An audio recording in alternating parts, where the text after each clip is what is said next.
Welcome to Portals of Perception and to Current Openings, a conversation where David Price Francis and I dive in the current of this moment to discover what is opening and evolving as we swim. And we have just landed episode 2020. Well, we just landed episode 22. And I'm famous for not being able to calculate and anticipate how much time everything will require. So it's not the first time we land an episode in the middle and we break it into two, because what I thought we could get to in 75 minutes become a 3-hour conversation. So it's a good problem to have because we have so much to explore. And David, we framed episode 22. As I said, I have 3 working titles. We now know that 22 centered on this inquiry of authentication and the validation of knowledge, and invited us to integrate a broader way of considering the verification and justification of knowledge and of truth process. And we landed with a 5-fold appreciation, which we promised we will bring to life in this episode, and are about to do a supersonic fly through some of the slides and bring us to where we are to then build on it. What would you offer by way of bridging from? Well, a recommendation would be to take a look at episode 22, because it is a 2-part system. I know sometimes I might jump into episode 23, and that will work. But on this occasion, I really would recommend it's worthwhile to be looking at episode 22 first. Saying that, even as we haven't yet made episode 23, because we're just about to embark on it now. So it's a fascinating live journey, and we planned it to be in one part, but it necessitated more than that. So here we go. So with that, thank you, David. Let me bring first the initial slides, and we will fly through these until we get to the point where we want to deepen. The themes we're about to explore are this idea of creational logic and a Trinitarian universe. And this was the first slide we began with on episode 22, where we appreciated the tremendous significance of what has evolved with a scientific inquiry, scientific method, and its mechanism, and how that opens so much of what we enjoy in modern life. And right there with it, we also reflected on the problem that emerged by exteriorizing truth, exteriorizing knowledge, and disenfranchising what the human is in its deeper capacity to know, and reflected that this now brings us to a moment of reckoning where all that we have come to know and the way we know in the modern and postmodern world is now leading us to a breaking point. And that, therefore, this is seen in the way we are destroying ourselves, destroying the environment, destroying life. And we suggested that this itself is an invitation to consider and reconsider what knowledge is, and how knowledge plays as a foundational infrastructure, as the foundational substrate of all the crises and all the problems that we're grappling with. And that this, while this is a mesoteric appreciation of the challenge, the esoteric way of looking into it is to integrate this third dimension that you guided us to realize on episode 22 was often reveal itself. That second move, not the first move from exoteric to mesoteric, but the second move from mesoteric to esoteric, often involved a question, an inquiry into why. What's the purpose of the thing I'm looking at? What's the purpose of life? What's the purpose of human life? What's the purpose of the interrelationship and the reciprocal care between the planet as a living being to the emergence of organic life and now conscious witnessing life in us humans. So all that, and that what we set out to do in this endeavor here is to demonstrate how this knowledge is sourced, how it can be validated, and what might you expect if you follow the path of this inquiry. And then as a bridging, we reflected on the various forms of knowings that became the main pathways in the modern world, in the modern project, the empirical significance of empirical knowledge, rational knowledge, conceptual, theoretical, academic knowledge, the one that's often you lead into by abstraction and by synthesizing thinking, which are very important capacities, the capacity to reason and analyze. And also experiential knowledge and procedural knowledge. And yet we suggested that we are seeking to integrate beyond that, reintegrate and integrate beyond that, because our quest is an invitation to shift from knowledge of things to the knowledge of processes and relationships, because things and concepts are forever removed from the originating signal, as you demonstrated on episode 22.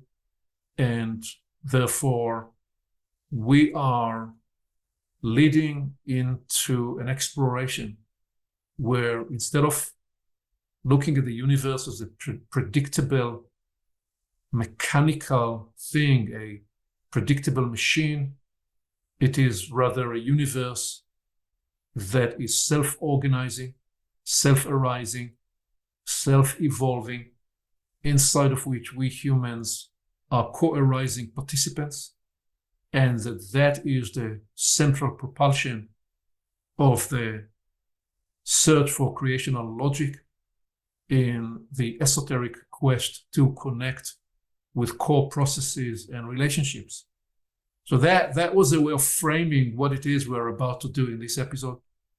And I did lead us into a brief inquiry about the validation and verification problem, and in terms of how the daffodil, the rose, and the orchid get to verify and authenticate the form, and we observe the significance of integrity and fidelity of form, enactment, and expression. And you'd find that time and again, that these are important ideas, important creational permanent line values, fidelity and integrity.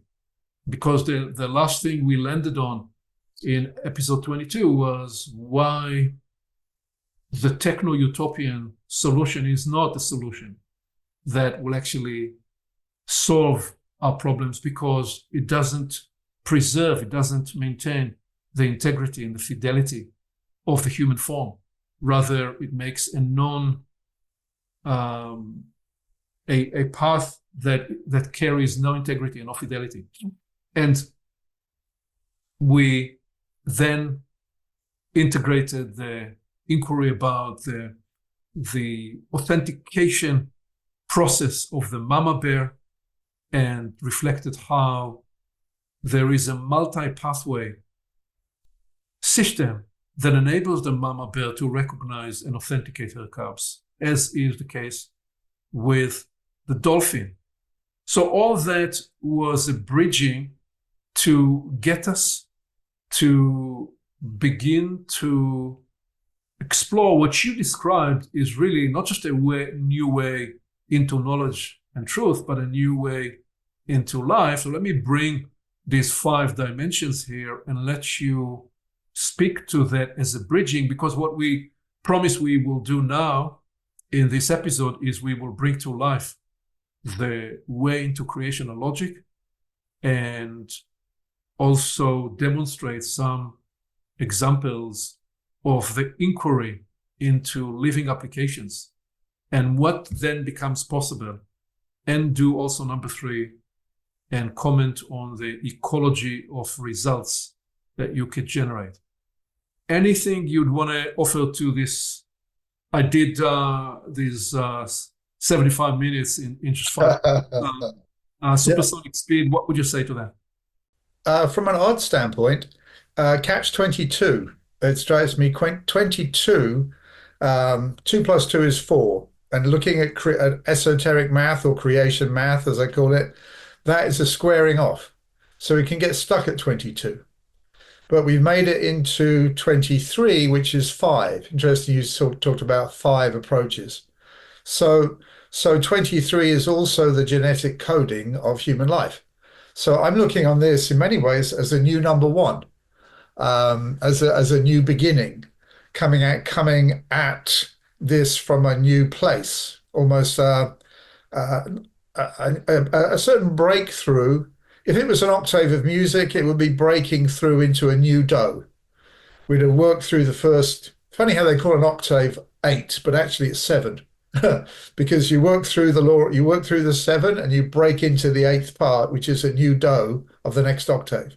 I kind of feel like it needed to be in 2 parts, because this is going into the do of the next octave, and we needed to leave 22 behind to come into 23, the symbol for which would not be a square, but would be a 5-pointed star, which would be a much more active symbol than a square. So starting from quite a different place in that sense, an unusual place to begin from, but that's the reflection going from 22 to 23, and starting to look at, in a way, the future possibility, realizing that human technology can get us so far, and then we need to get into our original connection, primary connection, purpose here on the planet. It's almost like we've needed to use up certain things to be able to get to the next stage. And I think as a human race, we are close to using up the levels of the, can't really, no, it's not the right way to say it, but we're close to pushing to the very edge of where technology can take us. And there's another step, which is the internal development, rather than the external development. Well, so thank you, David, because what you just offered there, I am on the fly here, just playing jazz with that. Yes. And rather than directly going into number 1, I'm going to make a passing comment in number 5, because which I didn't plan to go into. I thought we will do in the future a deeper dive on number 5. But one of the dimensions of the enhancements of unseen realms, both visible and both invisible and visible blessings, one of the ways you get the validation and the authentication of the blessings that surround you through variety of, through the phenomenology of whatever it is we are experiencing. That's one way into it. Now, there's a whole discussion we will do in the future about phenomena and the sciences of phenomenology, experiential phenomenology, and how to build safety and stability and build, indeed, verification codes into it. I will, and that is a bit of an esoteric leap here, suggest that I keep saying that this process we're in is smarter than us, smarter, certainly smarter than me, wiser than me.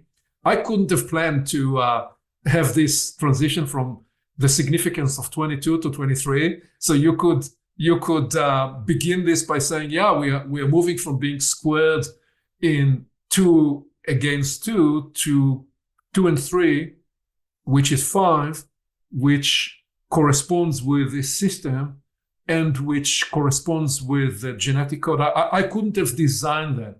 Okay, so this is now when somebody will stumble on this, they'll say, well, you're just making a big drama out of a small thing. It just happens chance by chance. Fair enough, maybe just by chance. But when your life begins to be surrounded and enveloped by serendipity and synchronicity and with special blessings, you know that there is more than your intelligence. You're not smart enough. I'm not smart enough to bring those synchronicities and natural intelligence to guide the process. Rather, it is something else which we are about to embark on, which we call the study of creational logic, and which we are suggesting is the natural laws of how the universe works and operates. So I have done something similar with, again, Universalis 18, where I brought on screen 21 different examples and moved through them swiftly. One of the reasons I wanted to get your help, and you had no idea what I'm going to bring on screen. You had no time to rehearse this other than your own esoteric quest and journey over the last 4 or 5 decades. So I'm counting on that. And what we are going to do here is actually we're going to bring to life the threefold Trinitarian principle. It's got many different names. Okay. There are places where you will find these principles titled as the Law of Three in Gurdjieff work and in some esoteric Sufi work that inspired part of his work. And you will also find it in the Christian context in the Trinitarian idea. You'll find it in all esoteric, all deep spiritual work will always include a threefold dimension of one kind or another. And where I just made that bridge, there is a suggestion that that is how we make entry into inducting blessings such as serendipity and synchronicity. So I'm about to bring actually the first example to work with, but I have an intuition that I need to pause and give you a chance to offer what you would offer as a bridging from the study of creational logic, because one of what you have done, the area you have focused on in recent decades, has very much been this broader space of the energy worlds and building validation and building verification and coaching and training people how to integrate those dimensions into life.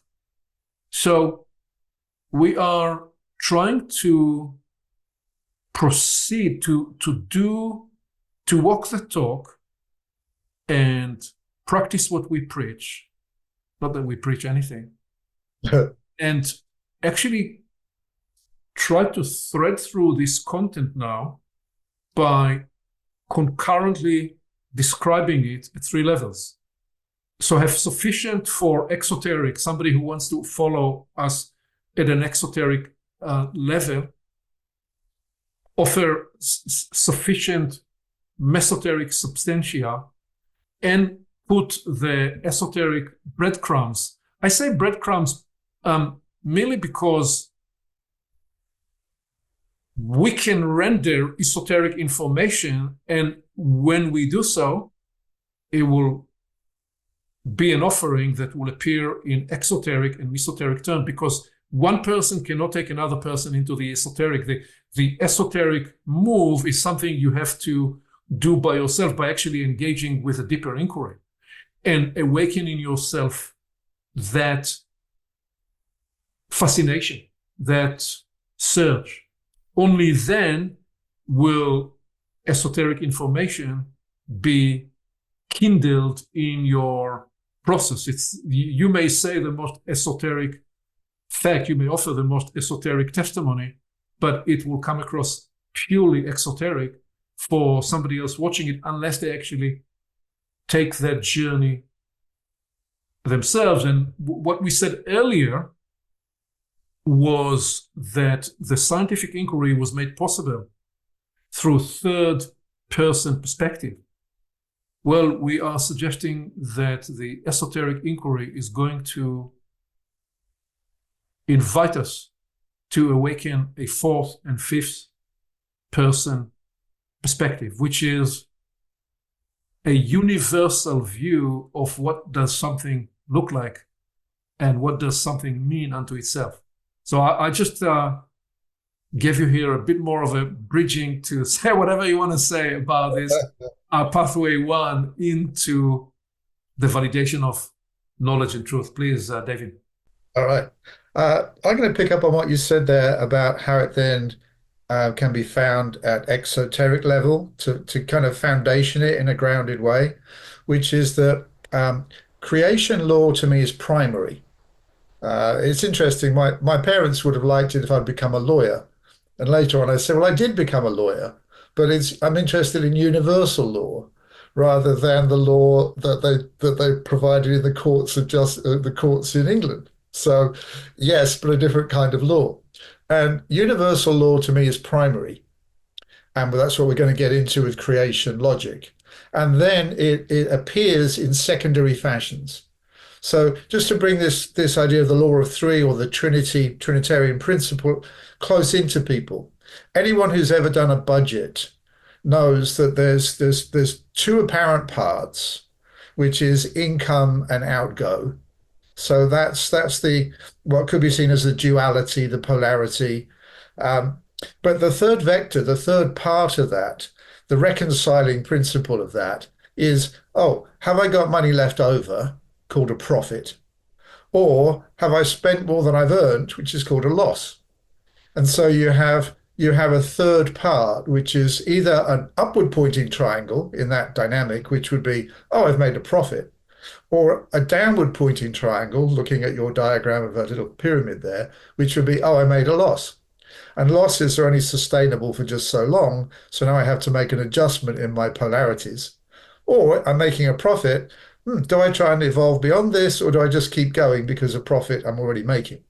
So that would be a grounded example in everyday life. I'll give one more. Okay. There's the energy of the prosecution and the energy of the defense. Anybody who's watched Law and Order and all these programs, there's always the affirming power that they've done a bad thing, the denying power. No, I didn't. I'm innocent. No, you're not. You're guilty.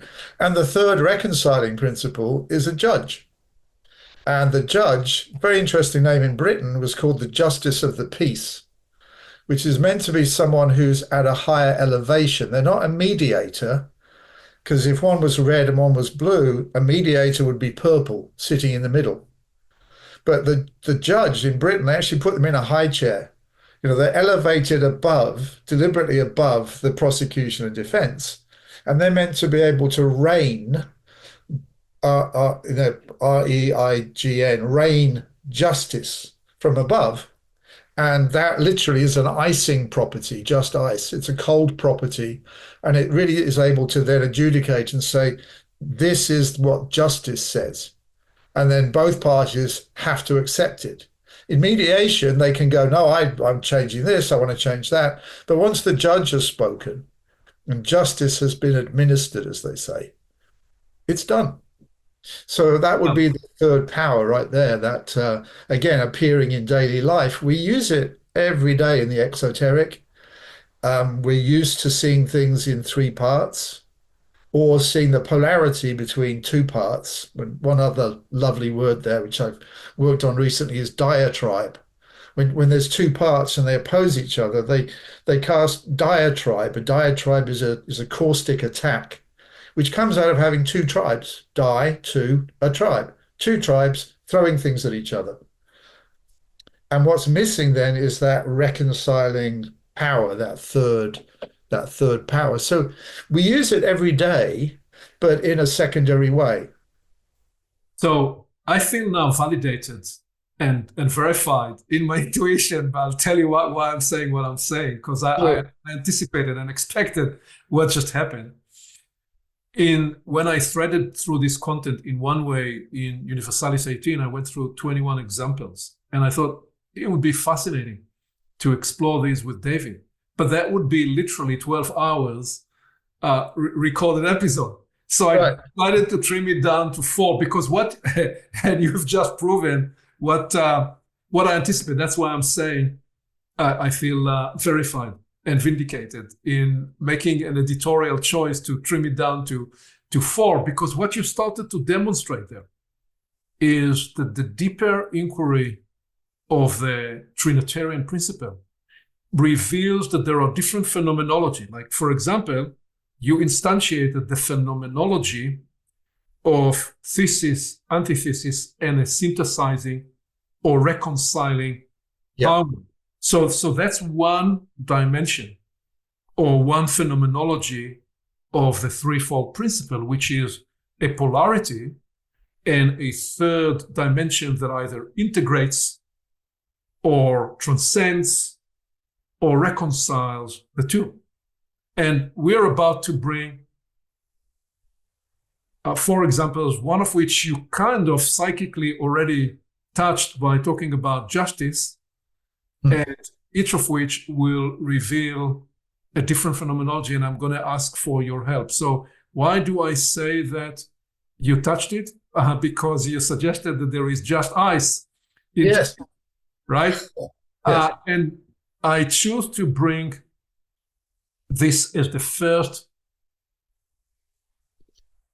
entry into the threefold principle, because what is the creational logic that we may be able to access by meditating about the significance that we have a substance, we have something we call water, and the mystery of water reveals that it can change and transition through 3 states.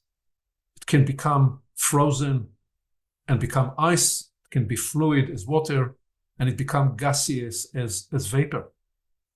And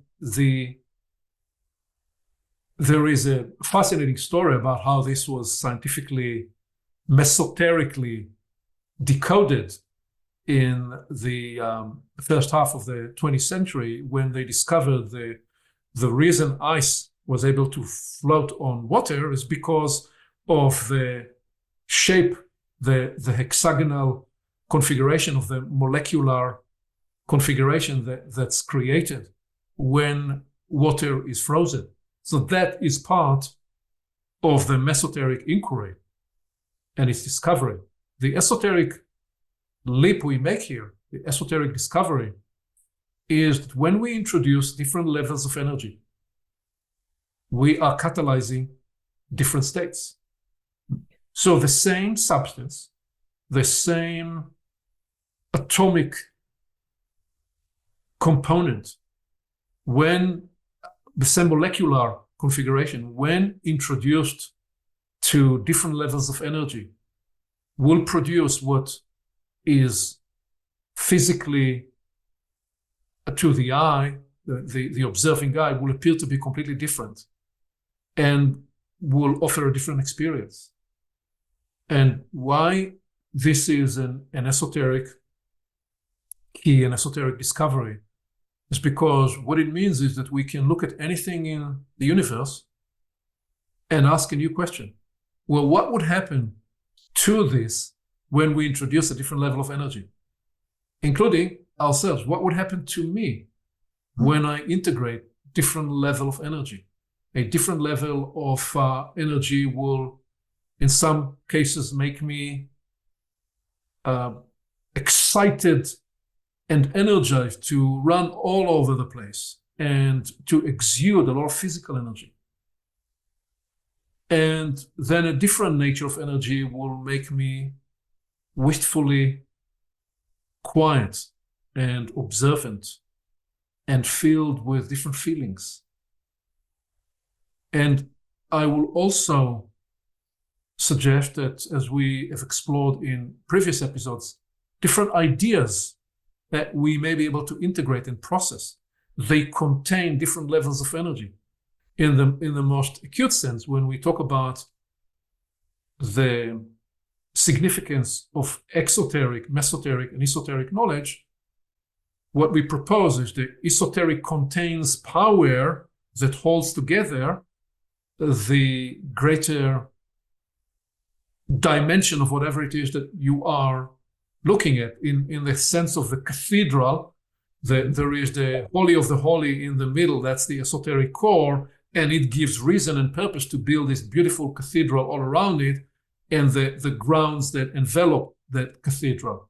The same is the case with human life. So all that, I'm just playing jazz here, warming you up to talk to whatever it is you want to talk about, as I invite you to comment on this first expression of the threefold principle. And again, what is it we're doing?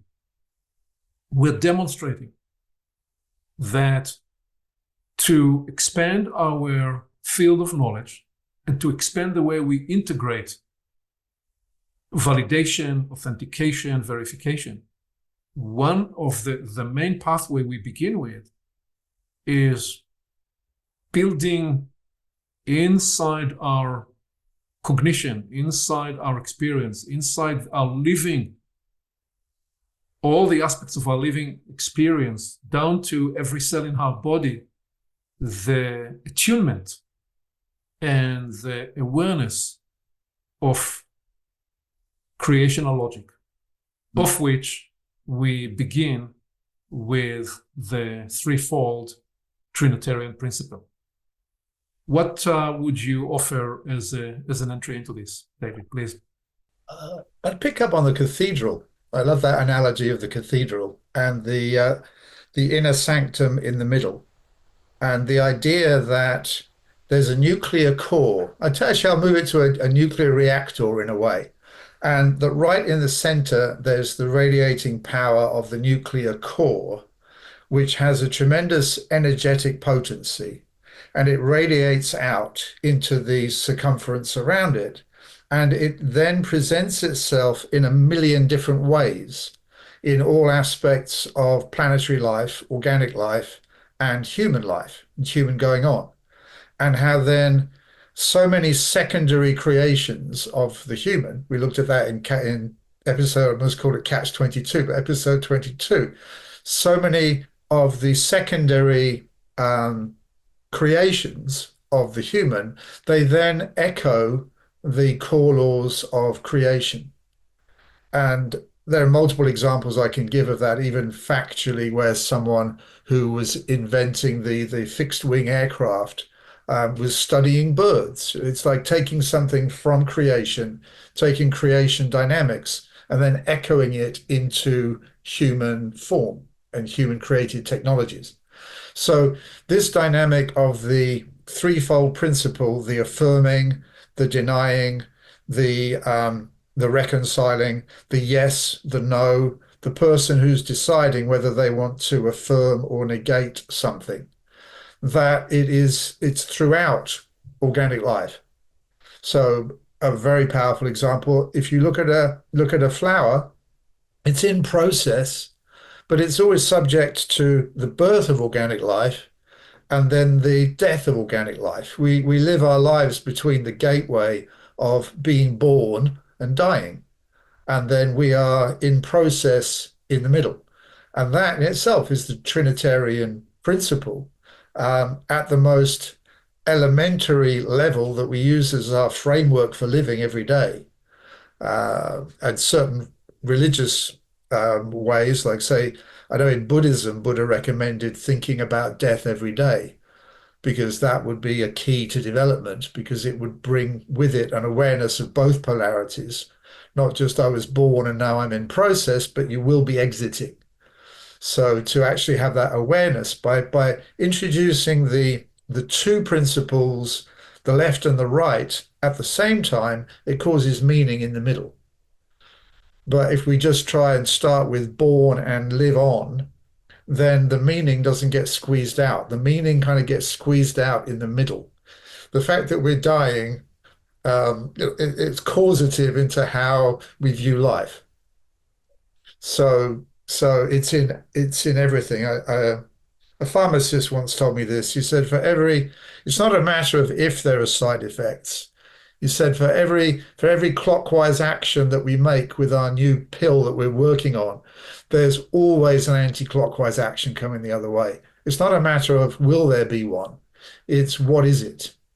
And so to be able to be centered and deciding, do I say yes to this or no to this? We touched on it before with the idea if someone claims to be part of it, someone says, well, I'm ice or I'm steam. Well, they're missing something, which is they're two ends of the bar of water. They're both water, but they're in different states. So we have these alternative states, almost like temperature. I might touch the ice and go, "Oh, that's cold," and I touch the steam and go, "Ow, that's hot." And so to me, I've got hot and cold. To the planet, they're both living on the bar of temperature. But to me, I like tepid. I like the middle state. I'll mix the hot and the cold, so it's just right for splashing on my face, and I'll be happy with that. But if I go beyond that into what is water to the planet, well, it's got these extreme superheated steam, and it's got the coldest kind of ice possible, and the bar, and to the planet, water has got these three different states. But to the human, we see them to be opposite, but they're not really opposite at all. And you're demonstrating there again of how, when we reflect on this triangle principle, the triangle principle, it plays out through just about any living process we look at. You talked about the nuclear process, and it's the core. If you transpose that in the context of the solar system, the galaxy we're in, clearly the nuclear center is the sun, and the different planets around the sun, they represent actually part of the process of the sun. They are not separated from the sun. The sun's sphere interpenetrates all the planets, and yet it carries the core of the sun, the planet inside the sun, that irradiates its entire system. So that is part of the same mechanic. So let me bring, just so we play with a little more, this second one. I thought, well, past, present, and future. So we talked about AI earlier. When I asked the AI tool to create for me an image for the flow of time, it created this image, which is very interesting because it doesn't know how to configure time. We don't know what time is. We don't know what past, present, and future. Only we know so through the phenomenology of a change of state, right? Because time is something that we experience through the passage of the change of light during the day, or the change of temperature and colors through the season. So it is through the phenomenology of life that we know of time, rather than something that we can capture and hold by ourselves. But what we also know about this idea of past, present, and future is we can be in the present trying to look at the past, or we can be in the present trying to look at the future. But in actuality, there is only present, because if I think now about yesterday, I'm thinking about yesterday inside the here and now. If I think about tomorrow, I'm thinking about tomorrow in the here and now. So there is only this present moment, and that provides us a bit more of an intangible, tangible sense of time, that conundrum of this moment now. And now when you begin to couple these, you can enter a fascinating contemplation of, would you say that time is like ice that turns into water, that turns into steam? Right. Or is it the other way around? Is time all the steam that exists, all the vapor that exists in the universe, condensing into water, condensing into ice? So what am I demonstrating? I'm demonstrating the part of the introduction of the, I'm actually called to bring the next one and let you play on both. The introduction of the conscious, semi-conscious, and unconscious dimensions is by contemplating the multifaceted natures of those expressions. Those, remember, I said one of the discoveries from the verification of the daffodil, the rose, and the orchid was the integrity and fidelity of enactment. So what we're seeing here is the principle, the Trinitarian principle has multifaceted expression, and those expressions, those enactments, they carry a certain through line of the inner logic of creation.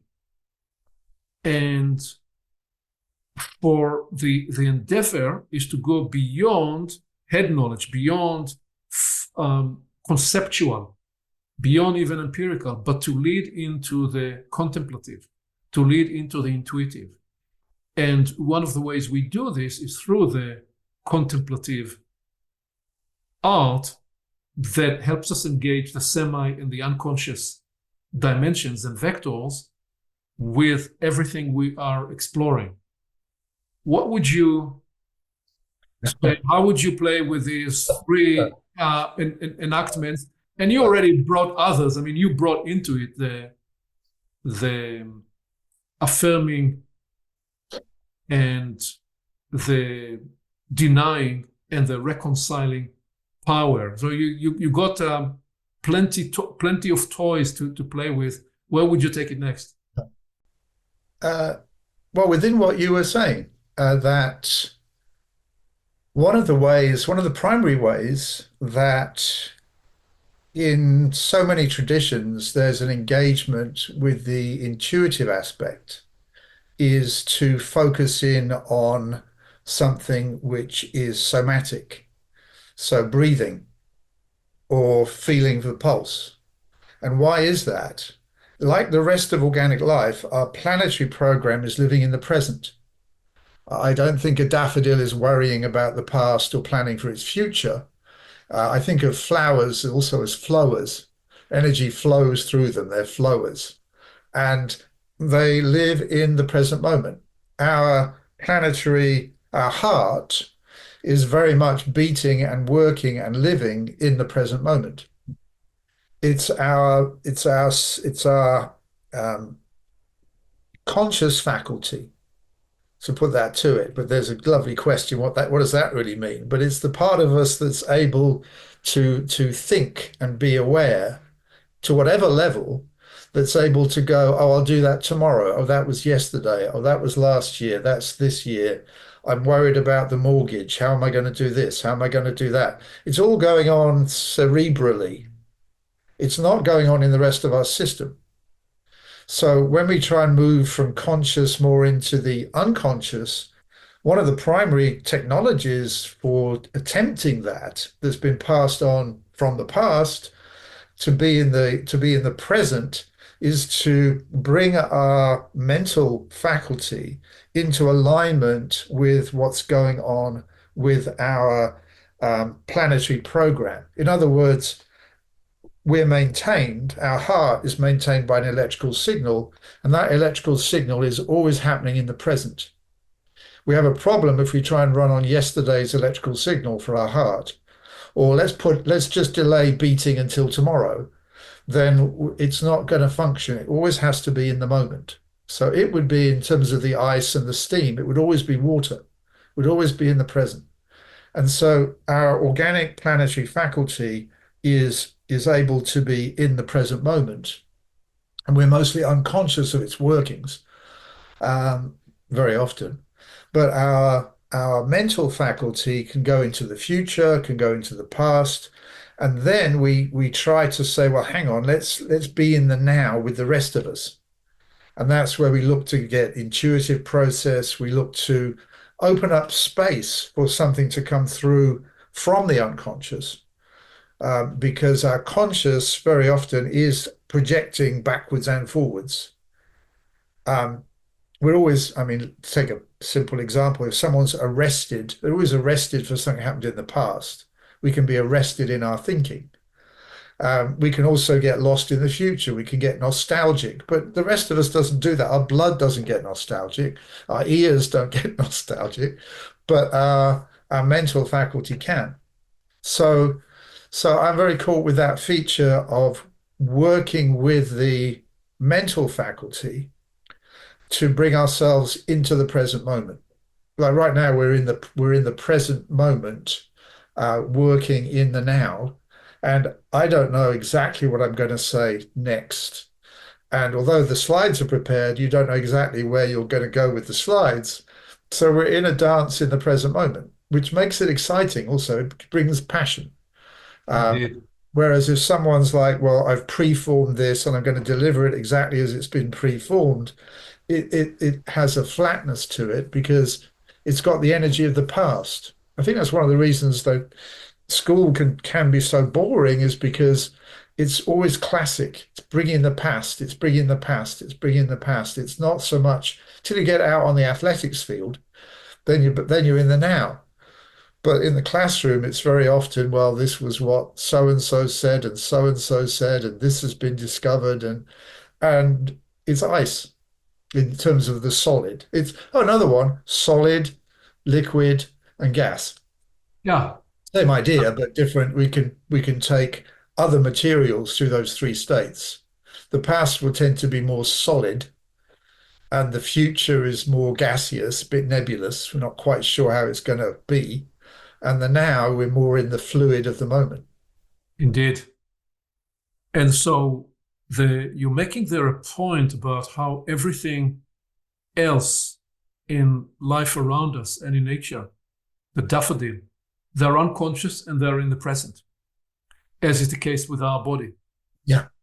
And then you are leading us to recognize that there is another kind of unconscious, which is the unconscious that we inquire into in the unknown. So this is something we will come back to in the future because we are seeing that there is a reversal. There is the unconscious that's automated, and there is the unconscious, which is latent potential of the unknown that we inquire and contemplate about, such that we can become a discovery portal for it, where we participate in the co-arising of the universe, which leads me into this next one, where I bring two dimensions because part of the verifying and validating and authenticating aspects in this is how this principle plays out in all most esoteric, but also most practical aspects of life. Yes. And the cause, the process, and the result is something that you see with anybody that is seeking to develop mastery. You talk to any method actor, and they tell you that the result they're able to produce on stage is a byproduct of them breaking moment by moment the act and discovering the propelling motivation that guides this. What did I just say? I just described cause, process, result. They produce result by engaging in a process that enables them to access the causing motivation of the character they act. And by embodying the causing motivation, they're able to produce the result in the acting. You talk to any true Olympic champion and you say, how were you able to produce these results on game day? And they said, well, results are all about the process. Now, if they have a bit of an esoteric cell in their awareness, they will say, right, it's all about the process. And actually what guides and inspires my process is, and they will describe the cause that leads them. So what would you say to that as a starter? Well, a curious story, which is this was Laurence Olivier, and I think it was Dustin Hoffman. They were having a conversation, and Dustin Hoffman was saying how he had to get into the part and he was method acting and he was putting it together and he had to stay in the part during the breaks. And Laurence Olivier apparently looked at me and said, "Have you never heard of acting?" Okay. So I thought it was really, really quite an answer. And what I was getting at there was like connecting to a signal, like Yeah. working with King Lear as an example, connecting to a signal and then almost being able to mum the signal. So the signal determines the acting, which will be coming at it from cause to process. And the other way, the method acting is kind of going into the result and really building it up to get into that middle place. So it can work from both directions. So someone can get inspired, let's say portals of perception. I love the fact perception is reception with the letter P. So I think of P as to do with power. So you get extra power and you receive something, and then you literally, same thing, can perceive it. So a person can get a signal from the future and it's causative in the present. But someone can also go and research the past and then build up how they're going to be in the present by researching the past. So example I know of was there was the famous General Patton, and he was researching the activities of all great generals of the past. He was very much into that. And he'd even have their sort of faces on the wall and surround himself with that frequency. So he was bringing energy from the past into the present. Well, he would even admit that he was engaging in a more esoteric quest to actually to actually summon their intelligence. Yes. And would have conversation with them in his mind about what they would do in different situations. So it's a powerful examples of that being taken to life. And the reason I entered there, even before I knew you will bring P for power, I introduced purpose, practice, and product because the difference, you can practice anything, and the difference I'm suggesting is the purpose that guides you. Right. If you do something on TikTok, which I can't really talk about concretely because I'm never on TikTok, but here and there I see the samples.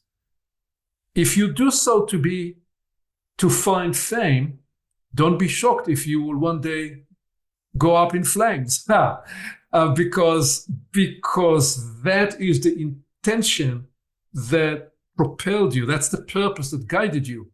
There is a difference. There is a different product we produce if the practice is guided by something that is centered in self to a practice that is centered in supporting a cause, in supporting a purpose. So this is why the esoteric guidance to anybody trying to do anything is, here is this question again. Ask yourself why you want to do what you want to do. Ask yourself why you want to achieve what you want to achieve. You say you want to make a lot of money. Okay, great. There's nothing wrong with making a lot of money. What would you do when you'll have a lot of money? Now, we find that the people that really have a lot of money are people that are making money to make money so that the money can produce more money. And we see the pathologies all around them in the side effects they create around them that we are all now experiencing, but also in their lives. Many of them are very unhappy and suffer all sorts of things. So here is what I want to do to bring this to life. I want to bring the Sistine Chapel, ceiling of the Sistine Chapel into this, just to bring another dimension. Because I want to suggest that in this case, Michelangelo, not Leonardo. Leonardo is a friend of time, but Michelangelo was not known very much as a fresco painter. But the Pope and the papacy insisted that he takes on the project. They intuited that the vision that they had, the inspiration that they had, or the petition that they thought to make. They thought to bring the Catholic connection into an artistic expression that will awe anybody who will step into this, still to this day, the largest church, the largest place to communion with the Catholic connection in the world. So what did they do? They commissioned Michelangelo and his work. And I'm proposing that the Sistine Chapel is the product of that. There was the cause in this case, the inspiration, the motivating essence that propelled the work was a search to connect with that Catholic essence.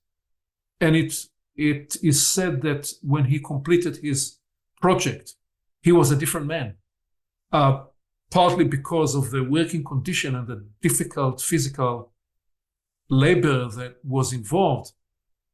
But I would propose that it is also what it was that he metabolized and processed, and what that caused in him as a residual impact while he created the Sistine Chapel ceiling. So that was the process of creating the ceiling. When we come into this day and age, these three octaves of the cause, the process, and the result now manifest slightly different. There is still a Catholic connection, but now there is the product that he created, the Sistine Chapel ceiling, and we have the visiting guests coming into the Sistine Chapel to be awed by it. And some will just marvel at the artwork, and some will attune themselves to more than the artwork, but will actually seek the feeling, the sentiment, the presence that was intended to inspire this work and to inspire the visiting guests. So I'm just describing the way these three octaves play out through the work of art. What would you say to this? Because you, in the first place, even in the previous framing that you offered, started to seed this idea. Again, you had no idea where I was going to go, but you started to seed this idea of essence art, where the practitioner, the artist, can become the conduit, the vehicle through which something else is able to transfer, which is something we all experience when we are in the presence of a truly inspired artist, whether it's in music, whether it's in any other domain of art. What would you say to this, David? Curiously enough, that there's also essence science. People talk about essence art, but it's the same with science. You're in the presence of someone who's passionate about the dynamic of the truth that's revealed through studying the universe, and they light you up with it because it transfers, as is the case with the dynamic of the art there. So the true, in my experience, the true kind of essence scientist is really, they're actually close to being what I would call a theologian. It's a curious, like earlier you were talking in number 22 about about spirituality, philosophy, science coming together. That someone who's questing for how does the universe work, they're actually into what's the logic of theo being the Greek name for God, right? So a true what theology is, to be a true theologian, is to be looking to find the logic of God, the logic of theo. Well, to do that, how can one do it except by looking at the way creation actually works? Whether or not you agree that there's a theo, you find scientists who don't believe in a personalized picture of God like Michelangelo shows there. But I saw something from Einstein recently who said he believed that in the future science and religion would be coming together, but not a personalized God. He had no idea what God looks like or what God is, but that there's a coming together. The scientific study would increasingly lead to the bridging between study and the logic of creation. So I think I'm drawn to the idea of the scientist, the essence scientist, is like, how does God do it? That was one of Einstein's. Something like that was one of Einstein's questions. Or just how does creation, how does the universe work? To me, thereafter, what's the signature?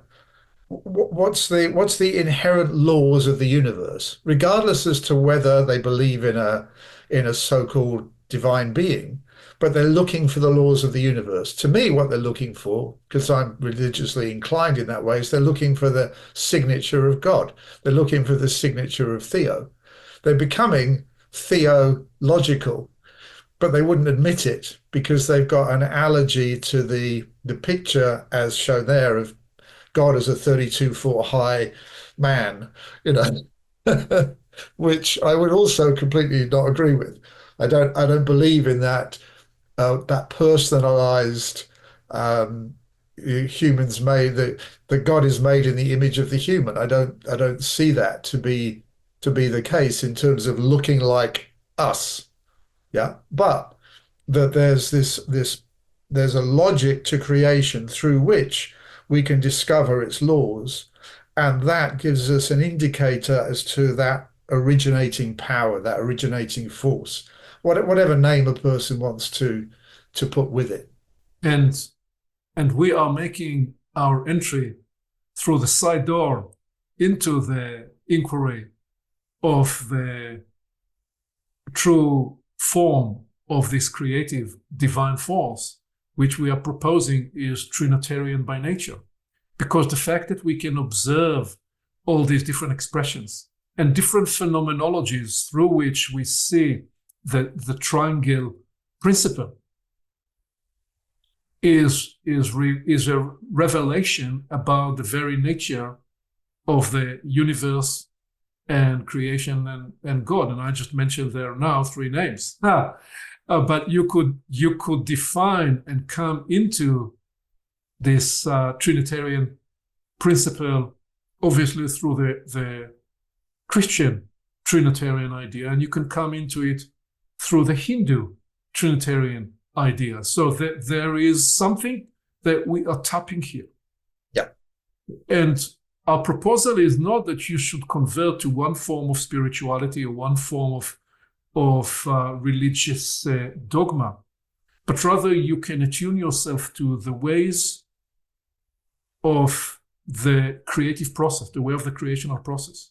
And when you do so, you will discover that the first place it begins is in the Trinitarian principle, in the threefold principle, because, as you said earlier, there is a positive and a negative charge, and then there is something that can hold them together. If we don't have the configuration of 3 powers or 3 vectors or 3 moves coming together, the universe would not be stable in one way and evolving and growing and developing in another way. If it would be locked in a polarity, in a binary, there would be no growth, there would be no development. It would be a locked situation, and then it will die. So yes, 4 and 5 will come later, as will 7 and 9. But yes, the emergence of the creational process, the creative process, is Trinitarian, and we literally are just touching the beginning of this. I spent many, many years of my life, and I know you have, in exploring these kind of realms and in translating them in the most practical way. And it is that which brings me to return here and to number 2, the inquiry into living applications and the experimentation with can-do power. Because it is in this space where the perception, with the reception with power, the perception is summoned into embodied action. What is it you can actually do? And I've experimented with that transition, which was about embodying esoteric truth and the way of the universe in all aspects of life, the way you build relationship, the way you educate your children, the way you lead into your professional developments and serving clients, all of the above. And in a minute, I will bring a concrete example, but I specifically still staying for a moment with the Trinitarian principle. There are several dozen frameworks and tools I've developed in my consulting work. And the way they were developed were not, okay, I need to think about a trilogy here to explain something. No, I looked at how organizations work, and what became apparent to me that there were three propulsions to all great organizations, all great companies. So it became a whole teaching modality that I brought to many companies in Silicon Valley and elsewhere, where we would actually walk through those three propulsions. It didn't come out of some academic course that somebody formulated a framework that I should then bring to, and all respect to them, they do their research. Just I was brought in the trenches of life with esoteric eyes, and the distinction I'm making was I didn't try to develop a framework. I looked at the problems I was exploring, how to help leaders create differentiated outcomes, and time after time after time, what revealed itself to me involved frameworks that were threefold in nature. Several dozens of them that made tremendous impact and tremendous difference to thousands of people all over the world. Hence, I'm saying that there is some verification and validation in it, because and I'm in some way already suggesting that that's part of number 4. Okay, yes. Number 3 and number 4, so they come together. Yes. I want us to stay with number 2. And as you think what you might want to bring to this, and I appreciate it very much that what you did in the previous move, I presented something through the lens of art and Michelangelo, and you placed right next to him Einstein, who became conduit for new revelation of knowledge and demonstrated something profound about the esoteric world, which is esoteric principles get expressed in a similar adjacent way in completely different domains. Yes. Yes. And so I want to bring another person into the picture, and for some maybe not as known because he lived in the 12th century to the early 1200s, and the Jewish acronym name is the Rambam, Moshe Maimon in Hebrew. Maimonides, I think, is the English pronunciation. And Maimonides. Maimonides, thank you, Maimonides. And so, obviously, when I study his work, I read it in Hebrew. Yes. Maimonides. So, when I contemplate about his life and what he has accomplished, and this is why I bring it in the context of the inquiry into living application, where the esoteric know-how helps you unlock tremendous can-do power. Let's look at what he accomplished. How is it even possible that one person can do all this? He was an active rabbi for many. He is the most prolific and influential Torah scholar and rabbinic law author. He was a preeminent astronomer. He was serving as the personal physician of the Egyptian Sultan, and he was also serving as physician for the public and for the people around him. He was a prolific author on matters of health and medical treatment. He was a prominent philosopher and a polymath in both Jewish and Islamic and Greek studies. He was the head of the Jewish community, the Nagid, in Egypt. He negotiated with political leaders in ancient Israel, in Palestine. He traveled extensively in the Mediterranean, sometimes because he escaped for his life with his family. And he only lived less than 70 years. How is it even possible that one human being will do something like this? What you're looking here is the product of 10 lifetimes. So what you find, and oh, by the way, he was the author of More Nevuchim, the guide for the perplexed. Vital. And influential work where he sought to reconcile the Aristotelian view of the world with rabbinical Jewish theology by finding and juxtaposing rational explanations for many events. And this is a body of work that can actually be read through exoteric, mesoteric, esoteric eyes.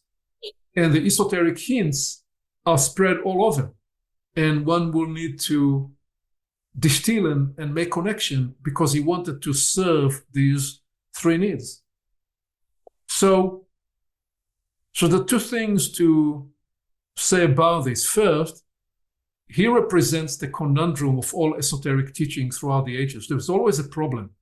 How do you contain the secret without spreading it in a way that will dilute it? But if you completely hold it as a secret and nobody else knows about it, it dies with you. So here was somebody who intuited and felt that some of the esoteric Jewish teachings and wisdom vanished, and he needed to reel in the connection, exactly as they asked Michelangelo to create an artistic expression that will reel in the Catholic connection. In this case, he was trying to reel in the Jewish connection, the Jewish esoteric mystery studies, and at the same time he dealt with practical realities that he needed to address. And so he is finding a way to integrate the esoteric inside the mesoteric service as a physician and serve at all levels, and to keep all that alive while he is already in his life a teacher to Jewish communities all over the Mediterranean and beyond. And in doing so, discovering an esoteric secret, which is how to bend time.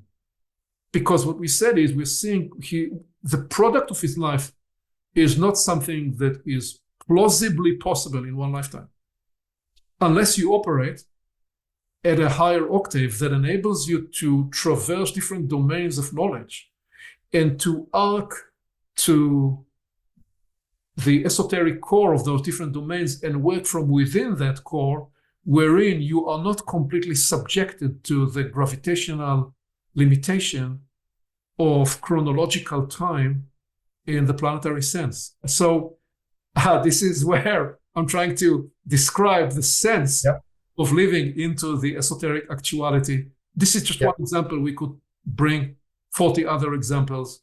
What would you say to build on this idea of moving from the study of creational logic into the living of a life of expression into creational logic and its mysteries?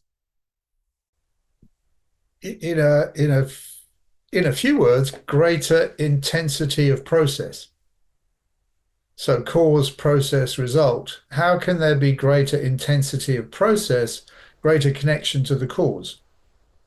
So someone has greater intensity of process, they can pack more into what appears to be the same amount of chronological time. So time can be two people standing on a railway station can be experiencing time very differently. They can both be in chronological time, and one of them can be wondering about the quality of food at the burger store down at the end of the station, and the other person is just, let's take the Tesla example, is receiving new understandings about the workings of electricity, and they're having if one were to put units of electrical process, one of them might be at 1 unit of process, and the other might be at 1,000 units of process. One way I think of it is just like you can have in the realms of finance, one person might have $1, somebody else can have $1 billion. Well, in the realms of energetic process, one person can be running on 1 unit, someone else can be running on, let's say, 1 billion units. So you've literally got energetic billionaires, but it's not measured by wealth. It's measured by energetic process. And the esoteric is moving toward greater energetic process, directly connecting to the primary creation influences, which bring greater intensity. That brings greater power through the brain, mind, emotional, physical systems. And so a person can do what appears to be impossible because they have an intensity of process that makes them have what would at regular level be 10 lifetimes in one, because their intensity of process is 10 times or more what the person who is going on in the exoteric and living a life in the exoteric.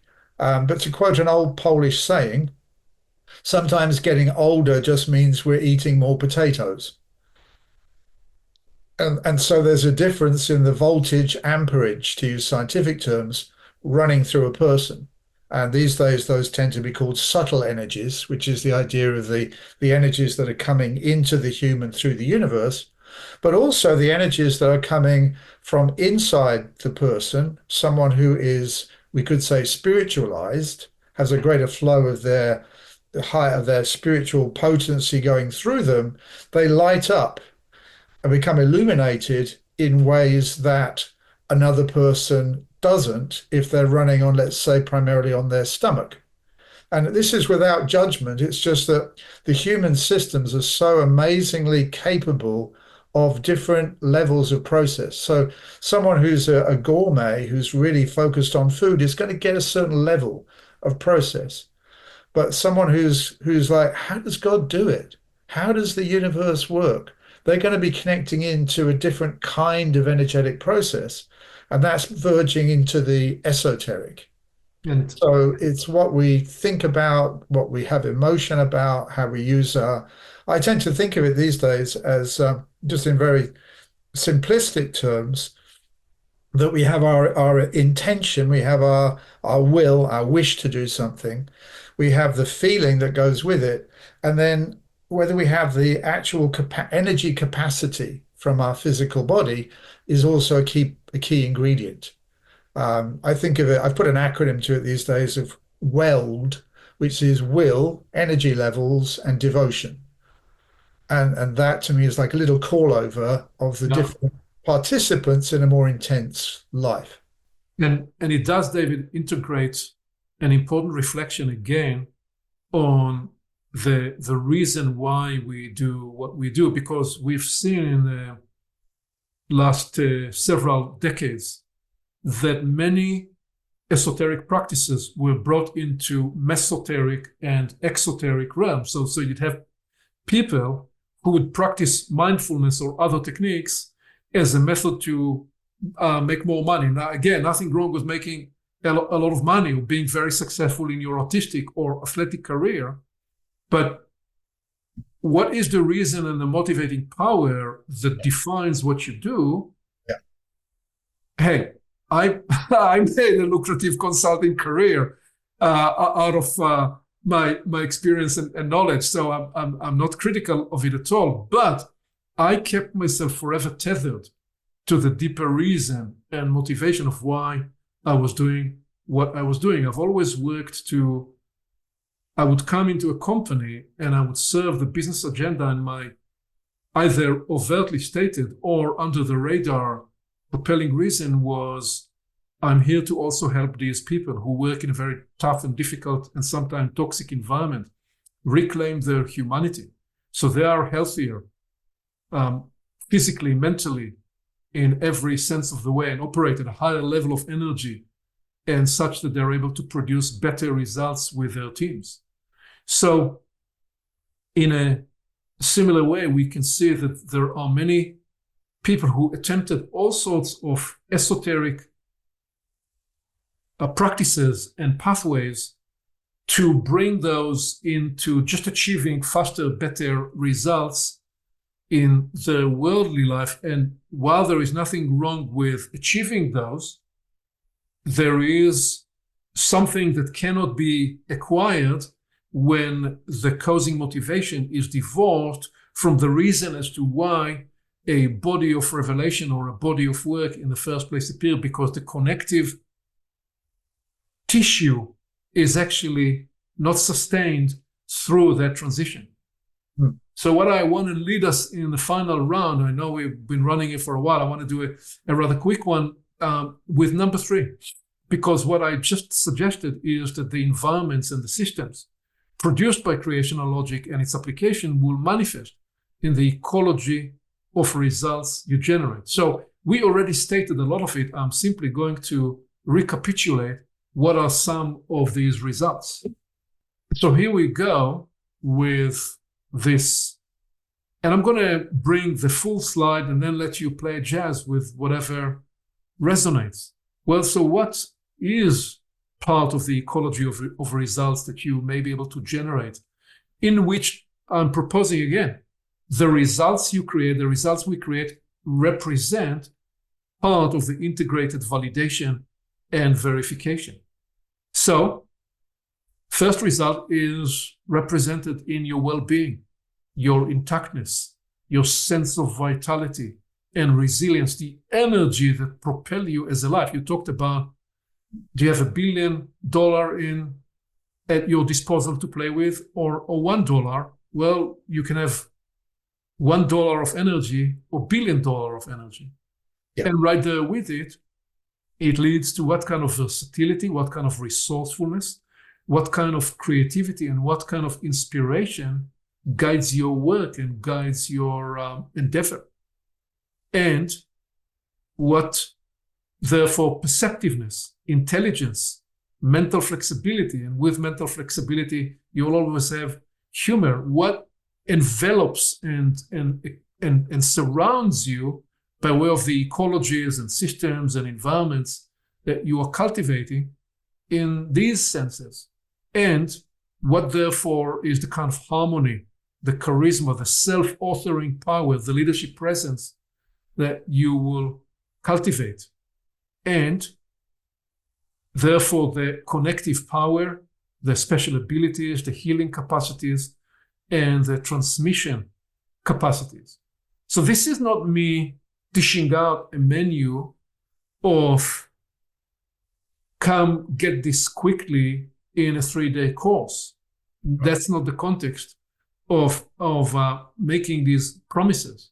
What this is, these are some of the environments and ecologies of results that will become not the purpose, but rather the byproduct of the journey to engage what you offered earlier was a new way of life, a life that is seeking to reintegrate the broader spectrum of knowledge and knowledge validation and verification, such that instead of destroying life, instead of destroying the environment, instead of destroying ourselves, we actually are the portal through with which the universe can rebirth itself with us and through us. So what would you offer by way of bringing this together as we approach landing? A curious word that came to me while you're speaking, because of this, because of this, because of that, which is be the cause. Be cause. When you say, I did this because, then we're putting with it, what's the causative power? What's the causative feature? So I never looked at that word in that way. It's to a be, cause, be the cause. So there's that expression, be the change that you want to see in the world, right? But there's being connected. What is the cause that we're connected with? And then working at that, as you said, that's not a 3-day workshop. That's something to be marinating in. It's something to be working at. And this is where we get beyond the simplistic and using the Trinitarian approach. We get beyond the simplistic, be positive, be positive, be positive, be positive. Because that's kind of that's where it goes in the exoteric, mesoteric level of personal development and teaching. Be a positive person.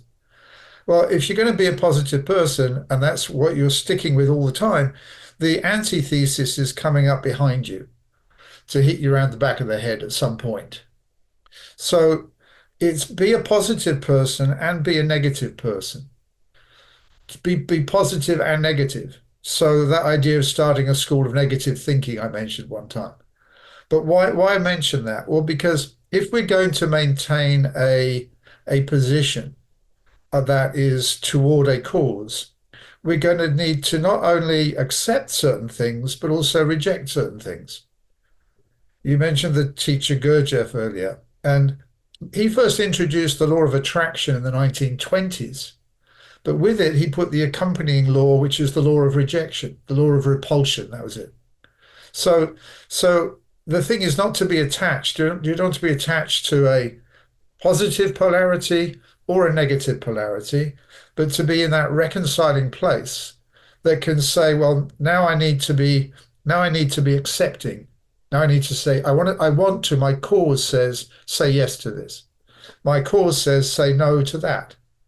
And so one isn't attached to, in a way, red or blue, positive or negative, being always liberal, which is always being generous and giving, but or always being conservative and holding, but being able to work with what needs to be worked with according to the power of the cause. And what is our cause? And that's for each person to, as an individual, be working on what is the cause that I want to connect with, that I want to attach myself to? What is the purpose I want to attach myself to? And I think one of the greatest expressions of that appeared in my life was fasten yourself to the journey the truth gives you. Mm. And that means not being attached to a bias, because clockwise is a bias, counterclockwise is a bias. Being positive is a bias, being negative is a bias. But the higher reconciling power is not biased, and it gives birth to both the positive spin and the negative spin. When I look at human, I think human is human, and then we've got a clockwise and an anti-clockwise demonstration of human, which we call gender. But the core of it that comes from it is the human spirit. Mm. Whether that has gender or not, I surrender. I don't know. It's another open question. But the idea that we attach ourselves to a purpose, and then we need to be able to work with both our left and our right hand. We don't just say, I'm only going to work with my right hand, I'm putting my left hand away. We work with both. We do a bother. And that's then integrating the Trinitarian principle, integrating what we see as creation logic into how we actually go on. So we take the understanding and then we start to align ourselves with it, and then we start to be able to have more of that energy flow through us.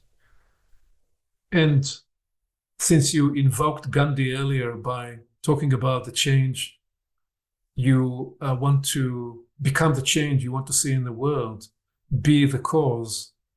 Well, these are some of the powerful pathways of validation, because some of the validation and authentication of Gandhi's work is in the fact of reuniting and establishing the state of India. Very, very important country in this world, and I suspect will become even more important in the unfolding of the 21st century, because there is so much potential in what that continent and what the Indian people carry as a gift to the rest of the world, and in all levels. As at the recent few months ago, I counted the number of Indian CEOs in large American companies. It's high up there, right? Right. Yeah. This is just one interesting exoteric or mesoteric point of view.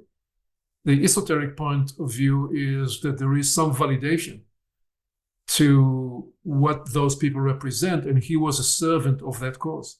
Yes. What's the validation and verification of the work of Florence Nightingale? Well, it's the modern profession of nursing and the establishment of that she imagined and envisioned that would be the change she wanted to see in the world. So what are we doing here? We are very much, as you said, I really appreciate that you earlier on, when I just brought this slide, even on the previous episode 22, you said, well, you're really framing here not just merely a new way into knowledge and truth. You are asserting that the way into knowledge and truth is an integrated way of living.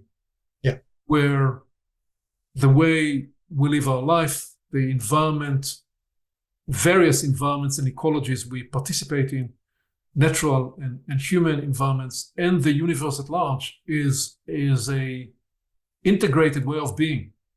And we don't see ourselves to be separated. We see ourselves as caretakers, as participants, as co-emergent midwifers of the possibilities of the universe. When we do so, we will receive tremendous blessings, tremendous enhancement, and we will be validated in profound ways that we didn't anticipate. And I think that's what we thought out to endeavor to establish in episode 22 and 23.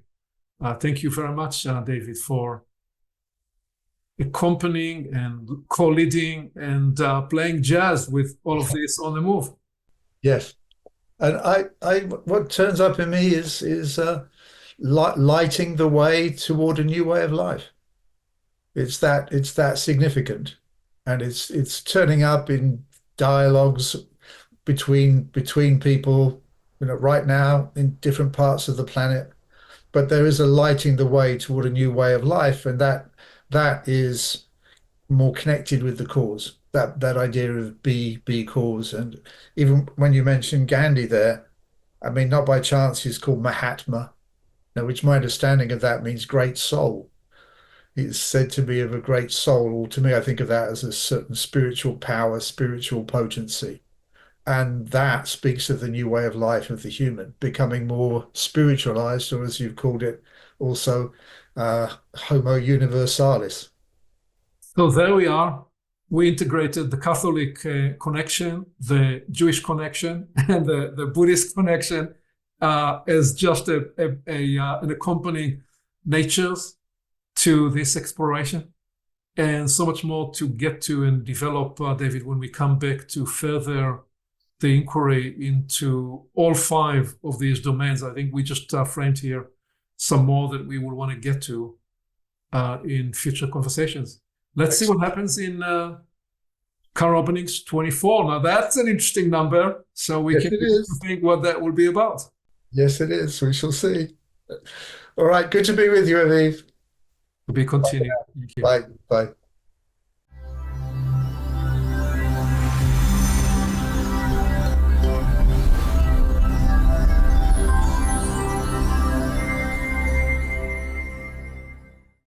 Along with our website at portalsofperception.org, Portals is also available on YouTube and on all podcast platforms, as well as social media. You can become an active member and join the conversation in community events.